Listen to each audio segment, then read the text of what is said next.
Ir suprasti, kad tai, kas čia šneka, tai nėra jinai. Tai tiesiog proto mechanizmas, kuris, jo veikimas toksai yra. Galima iš vis nekreipdėmėsi į tas mintis. Nei čia jos tavo yra, iš tikrųjų jos yra atėjusios greičiausiai iš vaikystės, kai tave nuvertino patys tėvai arba artimieji, arba mokyklai kažkur, tai galbūt kažkokie tai tau svarbus žmonės. Kažką pasakė, nuvertino, arba pasakė, pasistenk dar, o tu, pavyzdžiui, gavai 9, tai tau liepia pasistengti dar.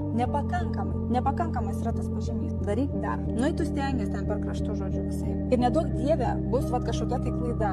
Reiktų pažiūrėti gyvenime, kaip buvo, kaip augot šeimoje, ką mama sakė, ką sakė apie klaidas, kokias didelės problemas iškeldavo, kai atsirasdavo ale klaidos. Šiaip tokio reiškinio kaip klaida nėra šitam gyvenime. Čia tiesiog įvyksta kažkokie tai atsitikimai. Toliau protas interpretuoja juos kaip teisingus arba neteisingus, kaip gerai atsitiko arba kaip tai buvo klaida.